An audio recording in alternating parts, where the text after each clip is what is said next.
नमस्कार, हमारे छत्तीसगढ़ लेकर मैं हूं आपके साथ संदीप निरंजन सरकार। सीएम भूपेश बघेल बालोद जिला के लिए रवाना हुए, लेकिन रवाना होने से पहले सीएम भूपेश बघेल ने पत्रकारों से चर्चा की है। सीएम ने रमन सिंह के सवाल पूछा है और बताया कि 2013 में 10 क्विंटल प्रति एकड़ धान खरीदी करने का निर्णय क्यों लिया था।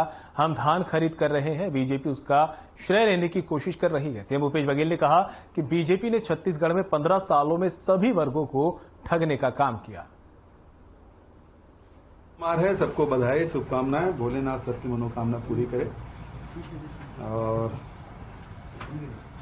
आज भरदट्टा लोहारा ब्लॉक में मां की मूर्ति वहां गांव वालों ने बनाया है, तो भेंट मुलाकात कार्यक्रम में गया था। उसका गांव वालों ने कहा कि आप ही हाथ से उसका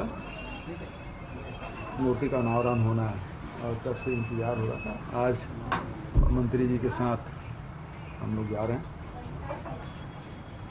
भारतीय जनता पार्टी ने 2013 में एक संकल्प लिया था कि हम किसानों के एक एक दाना धान खरीदेंगे।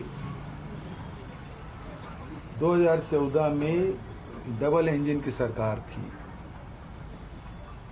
और डबल इंजन की सरकार ने फैसला किया कि 10 क्विंटल ही धान प्रति एकड़ खरीदेंगे।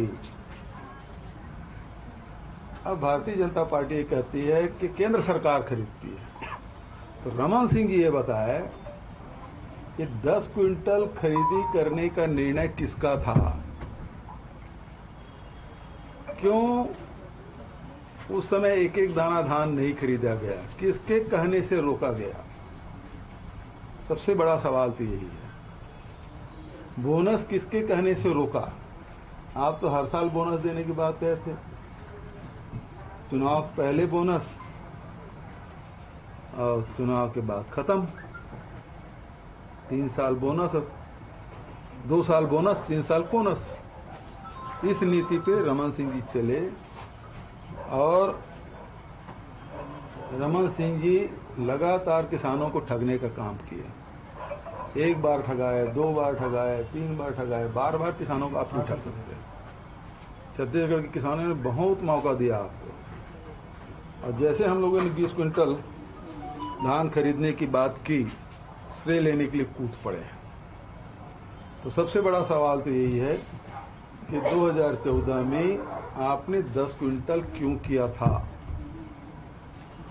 यदि केंद्र सरकार कर रही थी, एफसीआई खरीदती है, तो फिर आप 10 क्विंटल का निर्णय क्यों लिए। ये सबसे बड़ा सवाल। और इसी कारण से केंद्र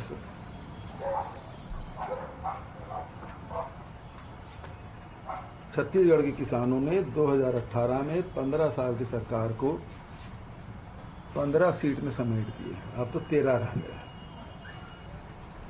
तो मैं तो यही कहूंगा, सजन रे झूठ मत बोलो। बहुत झूठ बोल लिए। अब इस झूठ के सहारे जनता के बीच में, किसानों के बीच में आप नहीं जा सकते। और रमन सिंह ने 15 साल में ऐसा कोई सगा नहीं जिसको रमन सिंह ने ठगा नहीं। सबको ठगने का काम किया। किसानों को, मजदूरों को, आदिवासियों को, गरीबों को, युवाओं को, व्यापारियों को, सबको ठगने का काम किया। दूसरी बात, वो शराब के मामले में आरोप लगाया।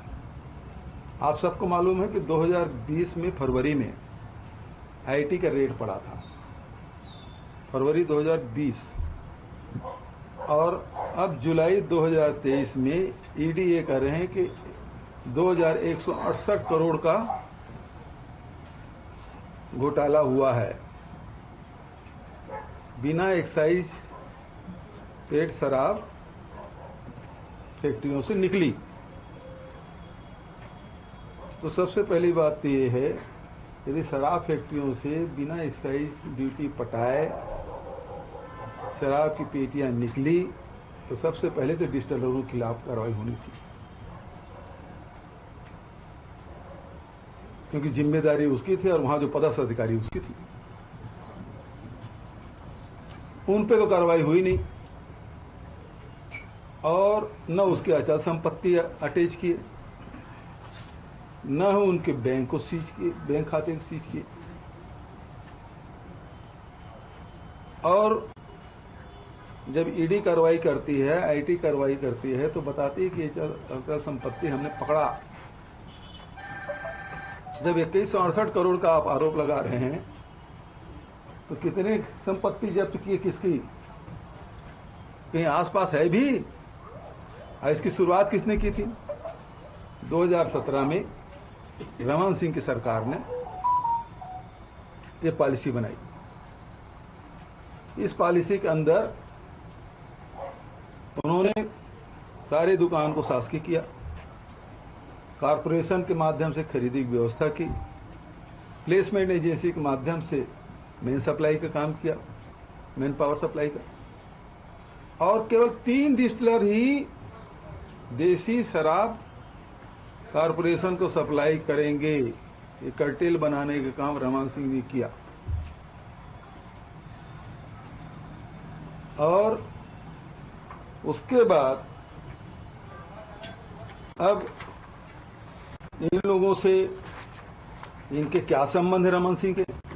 केवल 3 डिस्टिलर ही क्यों? और जब नियम बनाए हैं और केवल 3 डिस्टिलरों को देना है, प्लेसमेंट एजेंसी नियुक्त करने का काम किया, वो सारे पॉलिसी वही चल रहा है। हम इन पौने 5 साल में उसमें कोई चेंज नहीं किए, वही डिस्टिलर हैं, वही दुकानें हैं, वही प्लेसमेंट एजेंसियां हैं। तो आखिर क्या समझ के इसको किए थे? और रमन सिंह जी बताए, इनसे आपके संबंध क्या है? क्यों इनके पक्ष में पॉलिसी आपने बनाई? दूसरे और देश के दूसरे डिस्टिलरों को मौका आपने क्यों नहीं दिया?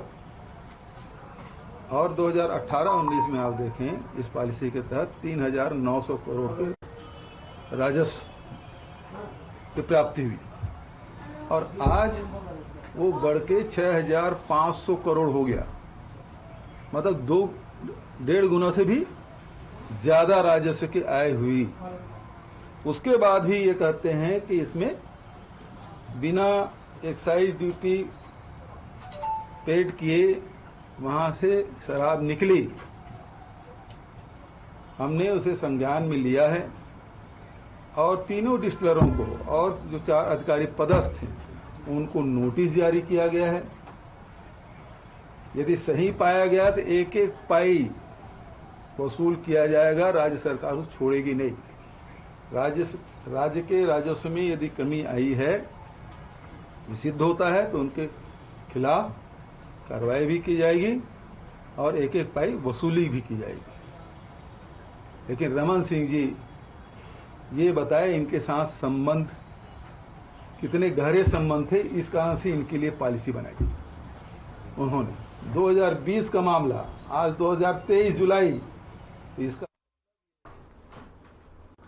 मुख्यमंत्री भूपेश बघेल ने सावन सोमवार के अवसर पर ग्राम भरदा के शिव मंदिर में पूजा अर्चना कर प्रदेशवासियों की सुख समृद्धि की कामना की है। इस अवसर पर महिला एवं बाल विकास मंत्री अनिला भेड़िया, संसदीय सचिव कुंवर सिंह निषाद, विधायक संगीता सिन्हा सहित अनेक जनप्रतिनिधि और ग्रामीण उपस्थित रहे। बता दें कि सीएम का स्थानीय जनप्रतिनिधियों और ग्रामीणों ने जोरदार स्वागत किया है। इस मौके पर स्वागत के लिए बड़ी संख्या में स्कूली छात्राएं भी मौजूद रहीं।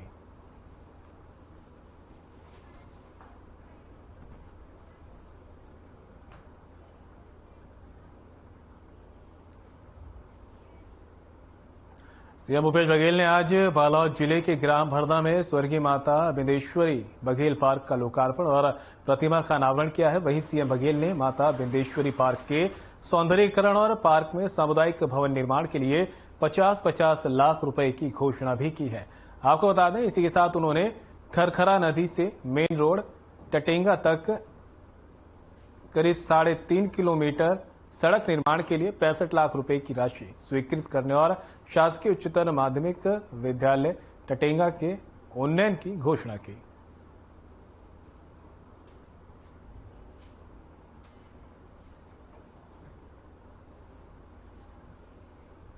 बिलासपुर जिले के ग्राम पंचायत पिरैया विधानसभा चुनाव क्षेत्र बिल्हा में दौरा पूरा कर नगरीय प्रशासन मंत्री शिव डहरिया निजी समारोह में शामिल हुए। समारोह में आए कार्यकर्ताओं प्रतिनिधियों से क्षेत्र में हुए विकास कार्य पर चर्चा भी की, तो उन्होंने कहा काफी कुछ बातें भी सामने रखी हैं। क्या कहा आपको सुनाते हैं। ये पासिक से बिलासपुर तक का जो रोड है, जो बहुत पुराना रोड है, 75 से है ये, उसके बाद भी आज इसकी स्थिति इतनी खराब है कि जिसमें इंसान तो क्या जानवरों को भी चलने में परेशानी हो रही है, जिसमें अभी हम लोग जो है प्रशासकीय स्वीकृति उसका हो गया है सब जनता के आशीर्वाद से, जो 15 करोड़ कुछ रुपए का है वो, और अभी तक वो NIT में लगा है रायपुर में। ANC साहब जो है हमारे पिपरी साहब, उनके टेबल पे है। तो इस जनता की मांग है बहुत बड़ी कि उस रोड का जो है जल्दी से जल्दी टेंडर करवाएं और वर्क आर्डर जारी करें, जिससे क्षेत्र की जनता जो है उसका उपकार भी होगा और हम लोग उसका बहुत बहुत धन्यवाद देंगे। मंत्री जी और मंत्री जी से तो हम लोग अभी नहीं मिल पाए हैं, परंतु वो सब काम होने के बाद वो जो पूरा का पूरा फाइल है वो ANC के टेबल पे रखा हुआ है। 12/5/2023 को वो फाइल जो है यहाँ से बिलासपुर से रायपुर गई है और तब से तकरीबन 2 महीने हो गया है, अभी तक उसका टेंडर नहीं हुआ है। प्रशासकीय स्वीकृति मिल चुकी है, सब हो गया है। तो बताया 16 करोड़ 70 लाख रुपए की प्रशासकीय स्वीकृति मिल गई है। पहले 15-40 था, 15 करोड़ 40 लाख, 1 करोड़ और बढ़ गया क्योंकि रोड की हालत बहुत ही खराब है। तो सारी स्वीकृति होने के बाद भी अभी तक टेंडर नहीं होना हमारे क्षेत्र की जनता के लिए, विकास के लिए बहुत मतलब गलत हो रहा है। मुख्यमंत्री से कब मिले थे? मुख्यमंत्री से तो हम लोग अभी नहीं मिल पाए हैं। PWD मंत्री से? हाँ, PWD मंत्री के यहाँ गए थे, उस दिन वो थोड़ा दौरे पे थे, परंतु प्रशासकीय स्वीकृति होने के बाद अभी हम लोग नहीं गए। क्षेत्रीय विधायक का क्या सहयोग है? हाँ, उनका पूरा सहयोग है। वो चाहते हैं, एक दिन पिपरी साहब को फोन भी लगाए थे परसों, उस समय बात नहीं हो पाई थी। उनके नेतृत्व में रायपुर क्यों नहीं चले जाते? जाएंगे, कोशिश है। यदि हम लोग चाहते हैं कि आप सब नहीं जाएंगे, क्योंकि अभी तो किसानी का काम है थोड़ा सा, इसलिए रुके हैं। स्थानीय जो प्रतिनिधि से उम्मीद नहीं है, समय नहीं दे रहे हैं? नहीं, वो भी दे रहे हैं समय, सबके सहयोग से ही वो प्रशासन परेशानी क्या है? परेशानी ये है कि जल्दी से जल्दी प्रशासकीय स्वीकृति तो होने के बाद उसका NIT लगे, टेंडर हो और वर्क आर्डर जारी हो। हमको केवल चाहिए क्या, उसका टेंडर होना और कोई अच्छे आदमी को मिले और जल्दी से जल्दी ये रोड बने। और ये रोड जो है 12 किलोमीटर तक की प्रशासकीय स्वीकृति मिल गई है। हम चाहते हैं कि ये रोड जहां तक गई है पासी तक, वो भी पूरा का पूरा समय के रहते ही पूरा हो जाए। आने के कई भी नेता में मैं जा चुके हैं और गाँव के रोड ला पास करा दा कहिए कोई नेता नहीं। आने के कुआं से चिड़ैया मार्ग में जुड़ना है और मोर उम्र भी के गड्ढा गुड्ढी है। मोर जो पंचायत के जो रोड है आने के कोई नेता सुनने वाले वो मेन मांग है। और हमारे सतनामी समाज के ना अभी तक 20 साल हो गए यहाँ एक भवन नहीं है नारायणी मोहल्ला में, वो मांग है। नारायणी मुख्य मार्ग कब से दूर है? तो 2 किलोमीटर नारायणी मुख्य मार्ग से ये चिड़ैया मार्ग है। हाँ, 2 किलोमीटर। 10 साल 15 साल विधायक है, भारतीय जनता पार्टी की खबर नहीं करती। और चाहते हैं कि 15 साल में पूरा रोड गली वली सब लगाना है। ये रोड आता है ना, जो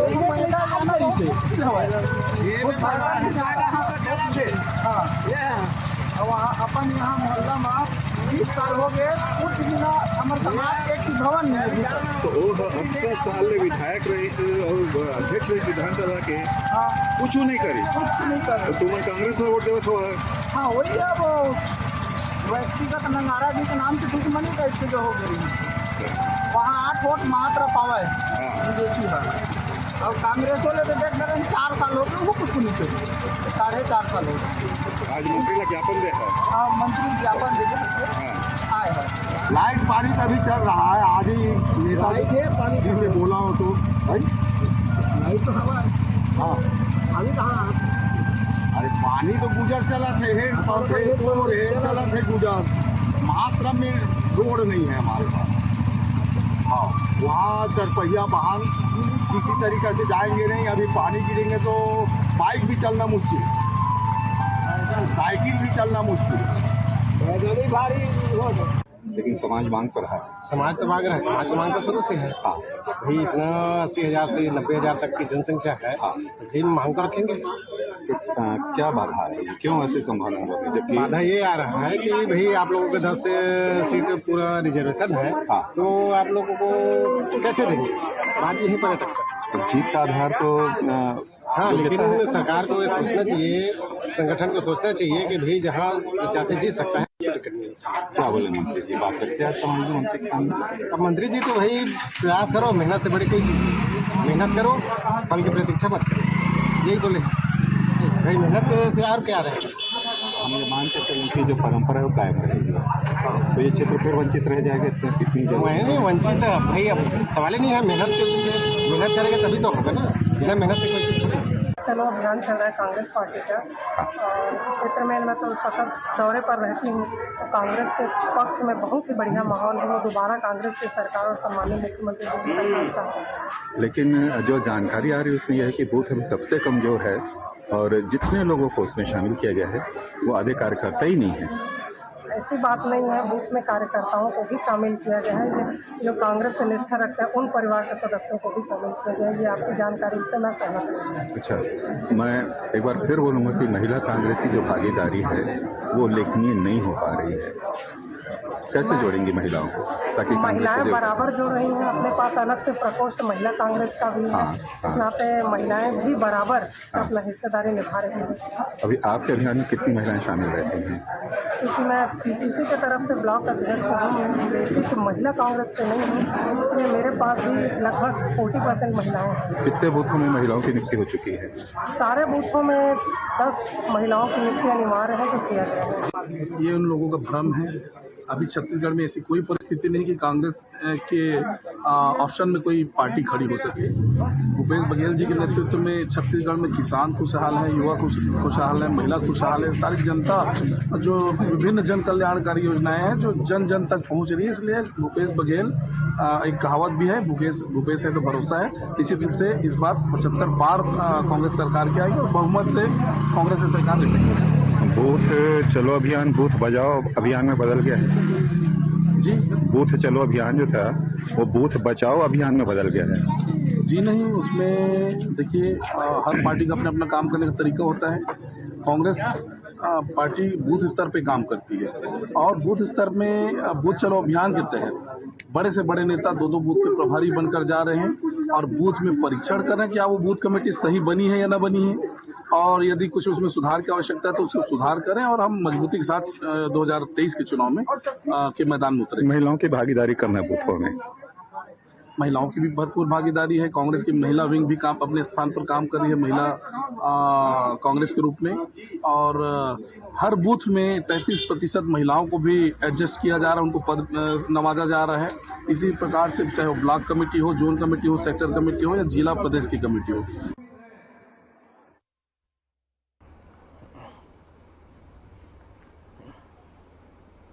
बीजेपी पूरे प्रदेश में प्रेस कॉन्फ्रेंस के माध्यम से एक झूठ को सच साबित करने के अभियान में निरंतर लगी है। पूर्व कैबिनेट मंत्री रामविचार नेताम ने कहा, सरकार को एक श्वेत पत्र जारी कर स्थिति को स्पष्ट करना चाहिए कि पूरी वास्तविकता क्या है।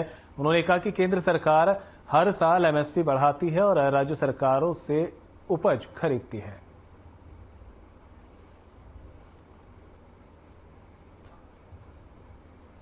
और जो ठग रही है वो राशि एक बार देने के लिए तैयार है क्या? मुख्यमंत्री जी जो 55% किसानों को सम्मान निधि दे पा रहे हैं, क्या किसानों को धोखा नहीं दे रहे हैं? क्या हम ये उम्मीद कर सकते हैं कि मुख्यमंत्री जी 100% यहाँ के किसानों को, चाहे मझोले किसान हो, चाहे छोटे किसान हो, चाहे बड़े किसान हो, सभी को किसान सम्मान निधि 100% देंगे?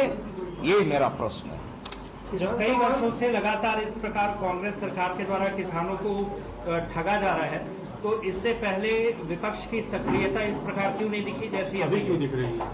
हम लोगों ने इससे पहले भी किसानों के मुद्दे को लेकर के हम लोगों ने बड़े बड़े आंदोलन छेड़ा है, और अभी भी हम लोगों ने किसान पंचायत है, महापंचायत है, प्रदेश भर में है, लगातार हमारी सक्रियता बनी हुई है। अब कभी कभार जो है कहीं आंदोलन जब होता है तो लगता है कि यहाँ कम रहा या यहाँ ज्यादा रहा, उस आंकड़े में न पहुंच जाइए। हमारी भारतीय जनता पार्टी पूरे सक्रियता के साथ सभी जगहों में किसानों के हित में हम लगातार लड़ाई लड़ रहे हैं, और आगे भी लड़ाई लड़ते रहेंगे जब तक उन्हें सही न्याय नहीं मिलेगा, उन्हें सही ढंग से उनका उपार्जित जो भी अन्न है उनका सही खरीदी नहीं होगा। किसानों के हित में जब तक ये सरकार काम करना शुरू नहीं करेगी तब तक हम लोग ये लड़ाई लड़ते रहेंगे, आवाज उठाते रहेंगे। आप लोगों ने किसानों से बात की है क्या कि आखिर राज्य और केंद्र किसानों के लिए क्या कर रहा है, उनपे कुछ समझ में आ रहा है क्या? निश्चित ही हम लोगों ने अभी किसान पंचायत भी लगाया है और इसके माध्यम से भी जगह जगह में हम लोगों ने इस बात को रखा है और ये लगातार हमारे कार्यक्रम में चलता रहेगा। केंद्र सरकार पूरे भारत में खरीदी क्यों नहीं करती है धान का? देखिए, जहां जहां धान उपार्जित जो स्टेट होते हैं या फिर गेहूं वाले स्टेट हों या धान वाले हों या बाकी, ये सब का व्यवस्था करने के लिए प्रदेश सरकार की ही एजेंसियां करती हैं। केंद्र सरकार पूरी सुविधा मुहैया कराती है, फंड की व्यवस्था करती है, बारदाने की व्यवस्था करती है, गोडाउनिंग की व्यवस्था करती है। एफसीआई के माध्यम से हम सब उन्हें उनका जो है चावल के माध्यम से हम लेते हैं और आप यही सोच सकते हैं कि अगर वो चावल एफसीआई ना ले तो प्रदेश सरकार की क्या स्थिति होगी, आप देख। प्रदेश की कांग्रेस सरकार भूपेश बघेल के नेतृत्व में जो सरकार चल रही है। और अंबिकापुर के शंकर घाट में शिव मंदिर में भक्तों की भारी भीड़ उमड़ पड़ी। सावन के पहले सोमवार को पूजा करने के लिए हर श्रद्धालु सावन के पहले सोमवार में शंकर घाट के शिव मंदिर में शिव जी की पूजा करने पहुंचे, जहां प्रशासनिक तौर पर कोई व्यवस्था नहीं देखी गई।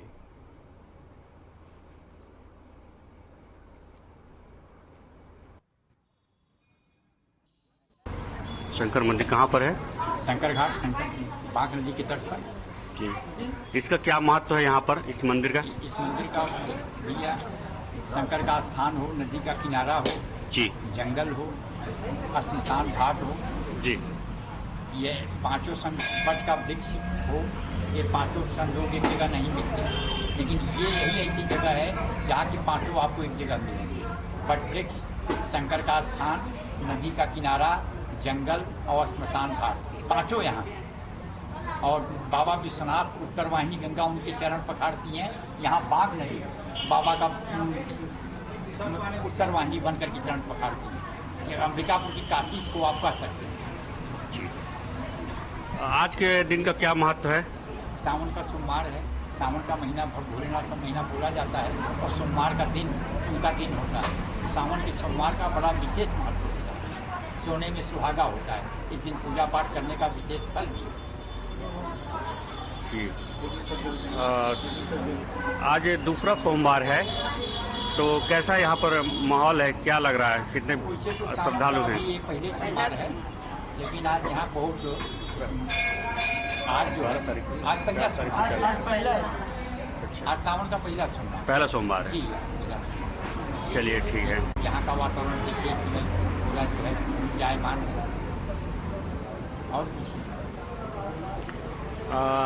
इसमें श्रद्धालुओं को जो पूजा करते हैं उनको क्या फायदा मिलता है इसमें, मतलब क्या उनकी सावन के सोमवार का विशेष फल होता है।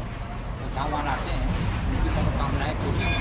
पूजा में क्या क्या सामग्री चढ़ती है? बेलपत्र और जल मुख्य होता है, बेलपत्र और जल विशेष मुख्य होता है।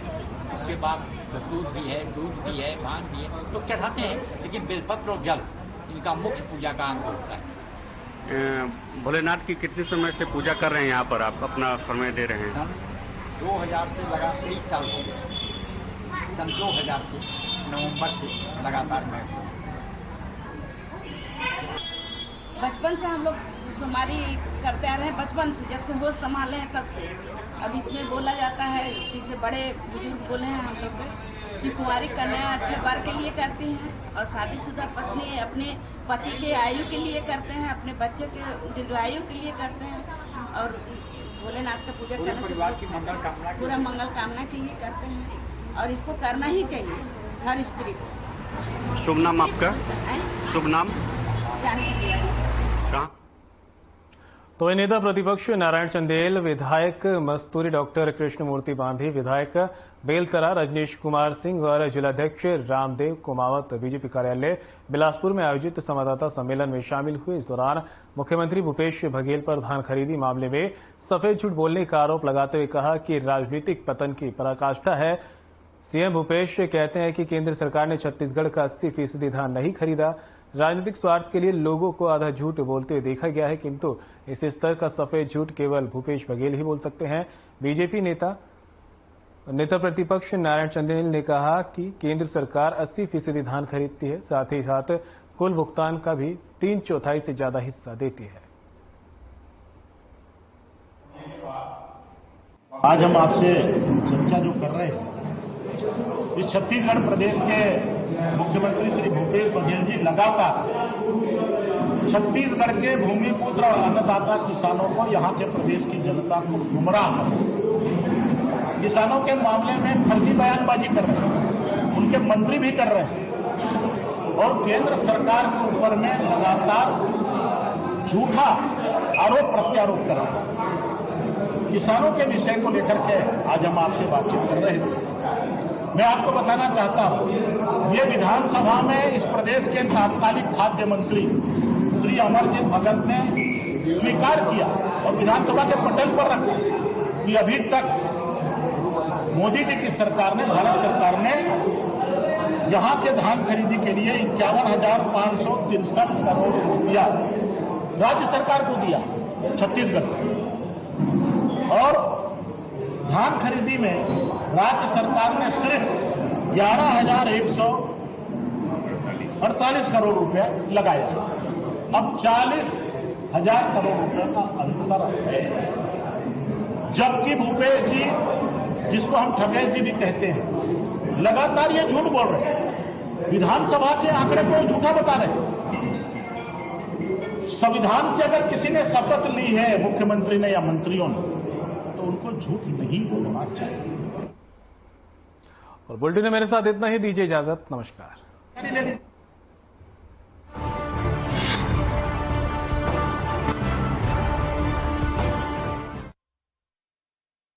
दादू